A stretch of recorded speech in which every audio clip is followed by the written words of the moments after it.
A great Friday. Mm-mm. I am so grateful for this life nowadays. Like, yeah, you can see I'm ovulating. Yeah. I wanted to give you a story about my okay, my period journey. Yeah, it's crazy how my period started. Actually, my period when I was moving, like not moving, not really moving, when I was graduating to be a Form 1 student.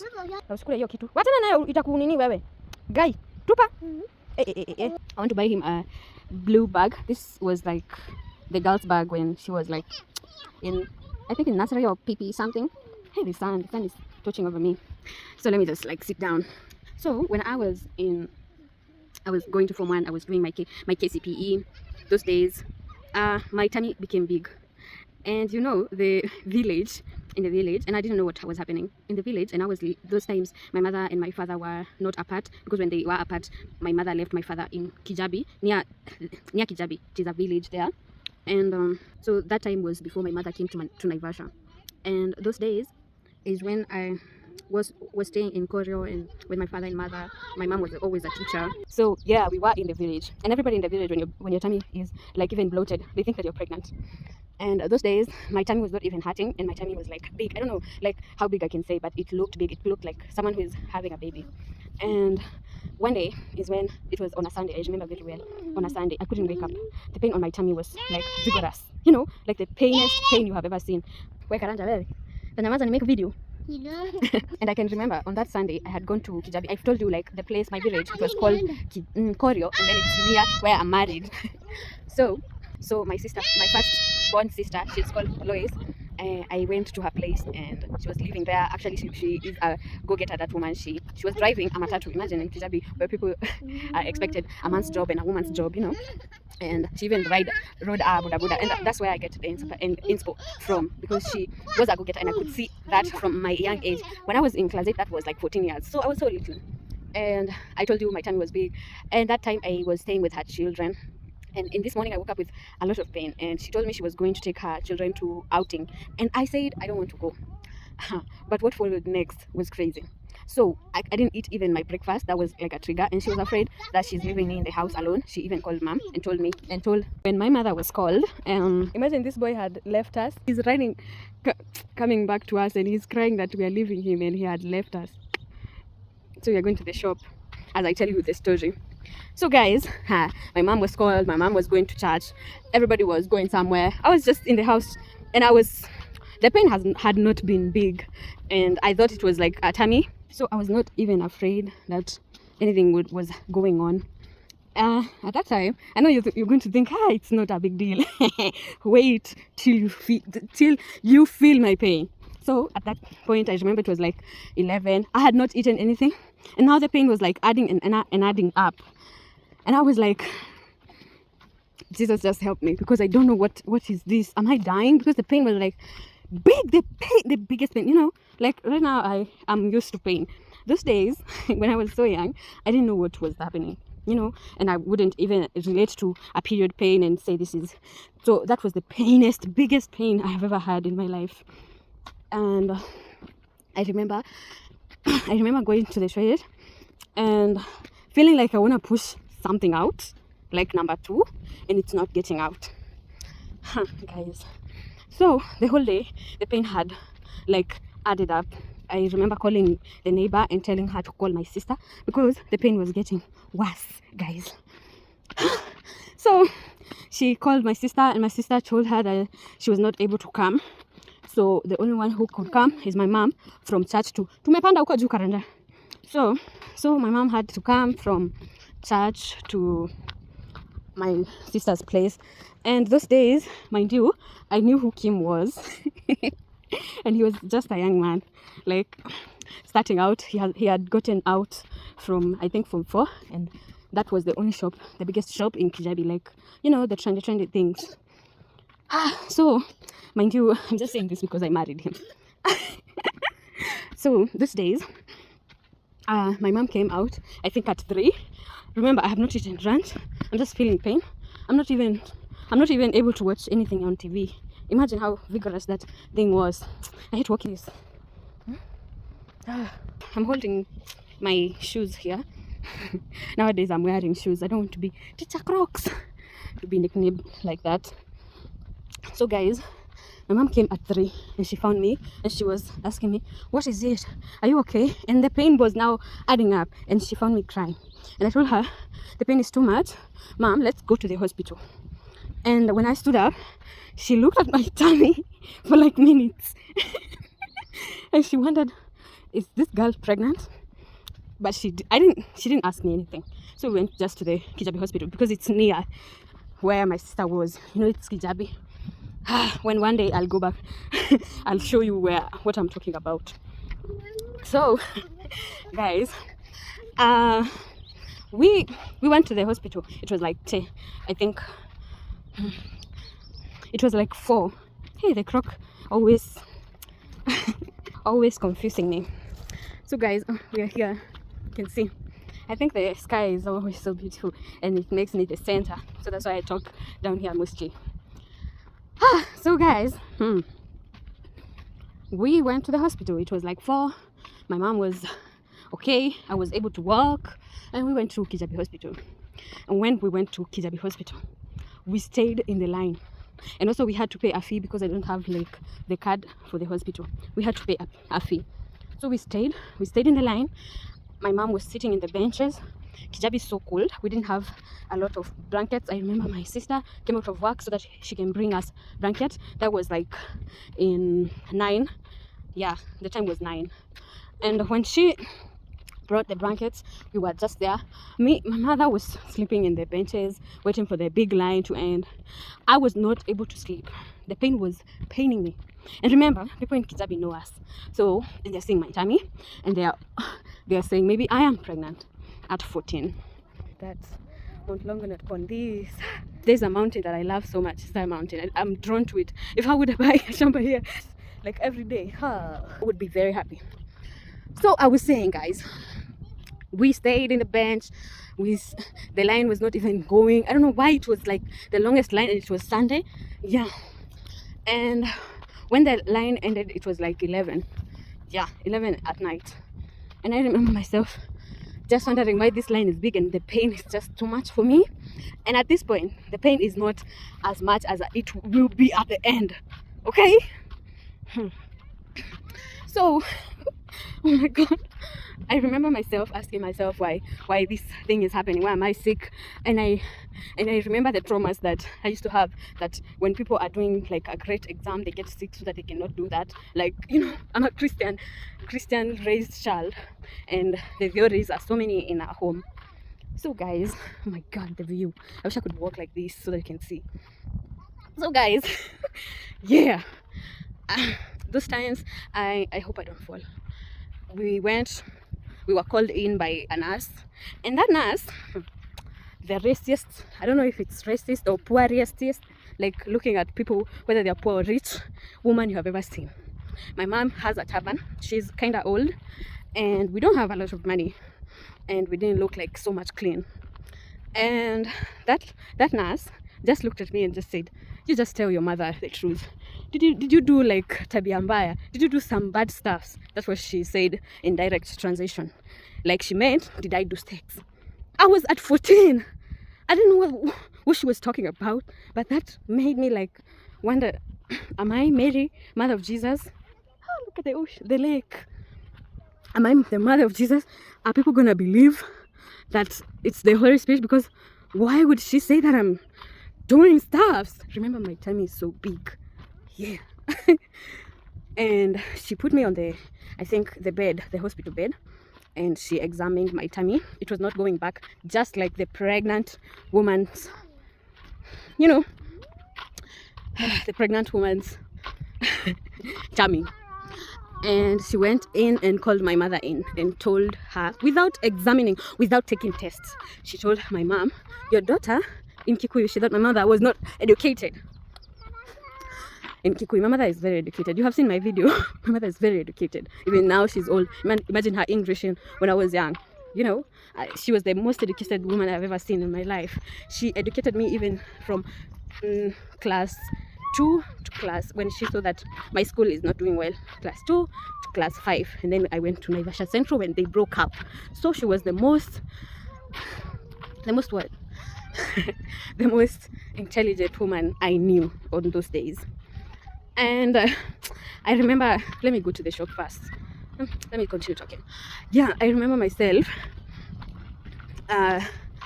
waiting for mom to come in so that they can tell her what she's being told.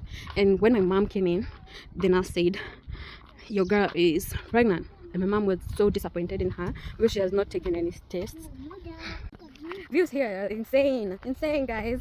Karanja with a new bag. Umefurahia kuna bag mpya? Naona kama kako kamezeka, nikadorka sasa kwa mdogo. We are continuing. Wow, how we? Let me look. I was talking about how my mother was like the bravest, cleverest woman I have ever seen. And this nurse is disrespecting her. And she answered her and said in Kikuyu, and said, my child cannot do that and it's bad for you to be a nurse. My mother is so educated. Look at the lami. So it's wrong for you guys to, or for you woman to say that my girl is a bad girl or what, and you need to assumption, you know. And we went, she was told to look for the doctor, and because of that, she said, the doctor is not available. You're gonna look for him in the morning. He's gonna come in the morning. Right now, the doctor is not available for some small issues like this. And remember, my pain was too much, and she had made me lay in the bed like this. And imagine me laying in the bed like this, it was more painful. Nurses.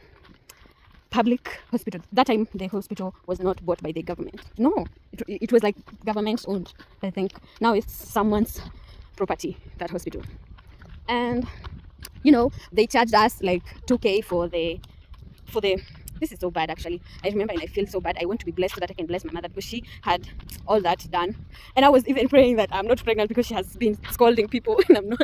But how would I be pregnant? I didn't even know what sex was. I was so 14 years old, guys. Yes, people get even pregnant at even 11. But for me, my life was so like, you know, my mother and my father were very strict, and that would never happen. Even when I go to my aunt's place, or that would never happen when I was 14. Okay, so guys, I went to, my mother decided because the doctor was not coming, we could go to another hospital. And she remembered her best hospital, the hospital that she loves. And I want to throw a shout out to that hospital, Langata Hospital in Nairobi. I think, yeah, I just remember Langata because they helped me so much. I was in pain. So we traveled at night, and that time it was like, I think 2. And when it was 2, guys, but look at the view. I actually want to cry because of all these views. You know, just appreciating God for all this. So we went to another hospital, and my sister, because she was carrying people with a matatu, she carried us to Nairobi because she was carrying people. So there was free lift there. So we reached to Nairobi, I think at 9 in the morning. And me and my mother, the pain was still there, but I think because of changing climate, it was not as much as it was. We went to the hospital, found the line was so large. No. I remember. Oh, I have remembered something. Oh, I have remembered. There was a hospital in Kibera. And I think I will ask my mother what that hospital was. And they referred us to Langata because the line was so long. And we went there on Monday. We stayed there even at 5. At 5 is when we were like asked in to see the doctor. And the doctor was like a Mzungu, I think it's a Mzungu or an Indian, I don't know. So they referred us to and there was some people some sick people, and that was my first time to ever see someone with elephantiasis on the leg. Yeah, is it yeah, it is the disease. I think it's called that way. The big leg. It was a big leg with a lot of sore words. Yeah, let's continue. So we were referred there. We went so that we cannot be at night because we had nowhere to sleep. We went to Langata. And I think we reached, I don't remember that journey, but I remember myself just staying in the bench, waiting for the doctor tomorrow because we were told that the line is so big, and even they were not working at night, so we had to sleep on the benches with my mother. And the way she is so old, and imagine my mother, I would give her my world. She is my best human in the world. We stayed there. On Tuesday, we woke up, lined up. There was a lot of line, and people were sleeping on the benches just because of the line. The line was big. Tuesday, the whole day, we just stayed. Remember, I have eaten nothing. My mother was trying to give me biscuits, but I was telling her I'm okay. The pain was a little bit adding up now on Tuesday. Even on Monday, I had not eaten. That was the longest time I've ever seen. And even if this video is long, that means that it was the longest. I have always wanted to share this so that to the parents who don't know about these diseases can know. So Uh, we stayed in the line like the whole Tuesday. Even at night, we were lining up. So at night Tuesday was where we went very near to see the doctor, and we were staying. We slept there. Now the pain was adding a little more, like a lot. The pain was too much. So I remember myself just sleeping on the bench again, the painfulest bench you have ever seen. Your legs are hurting. You're so cold. You don't have blankets. We have left the blankets. We just have shukas. The mosquitoes are eating you up. I remember my mom just going to the toilet, leaving me there. I'm not. When I'm going, and remember, when I'm going to the toilet, I'm always feeling like I want to poo. Something that is not getting up, like you want to poo in your number one. Yeah, I felt that, and my tummy was also big. And everybody, remember, even in that line, everybody was looking at me, wondering, where am I sick? Am I pregnant? Why am I in these lines? Why am I not in the ward for women who are pregnant? And yeah, Wednesday came. We stayed like, if I tell you, we stayed like the whole day, even in the line. I think that people who are saying the doctor was, I don't know, but it was like the whole day. And then like in, I think it's 10 or 5, 4 for something. My sister, who drives, my firstborn sister Lois, came with my sister-in-law Rahab, who is married to my brother Karaoke. They came with tea. And they asked why we didn't go to her home, but we said the fare would be too much because she lived in Kasarani those days. They came with tea and food, and they actually forced me to just take a cup of tea. And I didn't know that this cup of tea would be the worst, painfulest thing you have ever seen in your world. I forced myself into drinking that. But let me just say, this is where the pain was. We're reaching home. This is where the pain added up. And now, after like 30 minutes sitting there, I was sleeping on the grass. We were out of the line. We had left like our lesson there to be holding our line because we were so tired of this line. So we went on the grass to eat what they had brought. My mother was there was hotels out Langata, outside the Langata hospital, and my mother would eat there, and she would tell me to eat, and I would say no. So that time that they brought that, I had drunk. I'm feeling pain everywhere, and what would I say? Now I laid on the grass. Now the pain was adding and adding like skyrocket. Have you ever seen a skyrocket? That's what I was feeling. At this day and age, I just remember the pain being like giving birth or something. Pain. Yeah, I remember that. I was so pressed and feeling the pain of my life. I've reached home. This is their dog. I'm sitting here to tell you. So the pain was adding up. And now, hold up. I don't know if I'm eating the food and it will be impossible for me to talk. So the pain was too much. Let me put you down. Yeah, that's much better. So I'm saying, guys, I love plants. I love being in the shamba. So guys, the pain was too much. And now I was just sleeping and laying on the grass, just crying and crying. And my sister asked me, what's up? I think it's the tea. I'm feeling the pain of my life. Now, the pain was like too much. And now, I remember myself just screaming. Out of nowhere, I had preserved myself all those days from not crying. And now, out of nowhere, I feel like crying. Are you understanding? Like, I'm not even kidding. I started shouting like a mad woman. The pain was too much. I couldn't handle it. I think this is what it was like for 50 or for reaching 5. I cried. And now, my mother asked for the receptionist to just call the doctor because she thinks her child is now dying on the grass.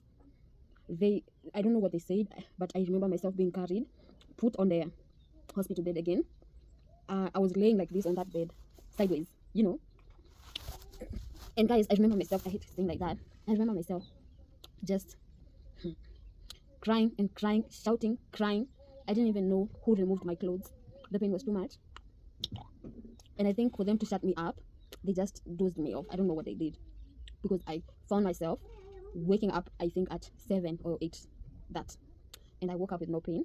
And I woke up with the largest pad I have ever seen in my life. Between my legs. And, oh dear God. I remember myself waking up. I think I dozed too much and I woke up, I found myself in white. I found the room being white with a lot of like, you know how words are? A lot of bulbs. And I thought, I'm dead. And they're waiting for me to go to hell because I was a bad girl. Because, I don't know why I thought I will go to hell, but I'm always thinking that I am not perfect, and I was a big liar. And I would remember my mother saying the biggest thing you can do is lie. And yeah, I was a big liar, and I thought that I have gone to hell. And dear God, Jesus Christ. So I woke up, and like I think I was laying in the bed, wondering where I am, looking at other patients with white, and I was wondering maybe they're waiting for the calling or something, because I have been told a lot of stories that one day we will die and we'll go, and have watched a lot of movies, how the spirit and the body just lives, and I saw that I've died and I'm in heaven. And I was looking at this. I was not even visible like quite well. The nurse passed by, and I think she saw my eyes open, and a nurse, just a nurse, not a nurse, and that nurse made called me. That nurse called me. Tabitha, your mother is waiting for you outside. Can you please stand up so that we can go? And I thought, okay, is she talking to me? And then she tapped me. I was sleeping like this, and then she tapped me. Let's go, baby girl. And those nurse that's why I'm tagging this hospital, Langata. It was so nice. I hope they are nice too. And I'm not here to just say that Kijabi hospital was bad. I'm just saying that particular woman. So I went to, okay, she woke me up from the bed. I wore some slippers. I don't know whose slippers I was wearing. We went to the bathroom. I was wearing the biggest part. I didn't know what was this. And now we went. She dressed me. Imagine she dressed me. Yes, I was young, but she dressed me, and she took me to where my mother was. And when I sat, I told her I'm not feeling any pain. I'm not even limping, but I feel like there's something happening on my cervix. And my mother told me, I was telling my mother, and she told me what had happened. So she told me the condition I had would expect me to be drinking Buscopan. And the thing that made my tummy so big was because my periods would have started when I was like even in class 7 a year ago. And those period cramped on my tummy, they were not getting out. And what the doctors did, they did a minor surgery on me. There's no scars, like big opening, just minor surgery to see if the periods can get out. The cramped, black, big period blood on my tummy that was seeming like I have a child. Okay? I have gone through a lot. So guys, that's how my mother explained to me that there are conditions, that this condition, because she was told by the doctor when I was in the theater, and she was being explained. And because I was a virgin, they had to break my virginity. So no one broke my virginity, actually. Those doctors did, because of that period. And from that day, I never took Buscopan or anything. My period just came nice. The first period were a little bit painful. The third one, they were not painful at all. And from that day, I have not had anything bad about periods in my life. And I'm so grateful for that. I'm grateful for God giving me a great mother, an educated mother, who is very understanding. May that woman be blessed always because of that. And that's it. That's actually it. And that's how I got my period. And that's how, even me being a woman, I know that there's so many conditions in life, and you have to just examine. And I'm so appreciative of doctors, because if it was no doctors, if it was like traditional and they don't know what this condition is, I would have died because of the pain, because I was not even breathing. The pain was making me not breathe. That's why I was rushed emergency to the theater or something. That's it. Please remember to subscribe, share to people who can be helped by my story. Bye bye. Peace.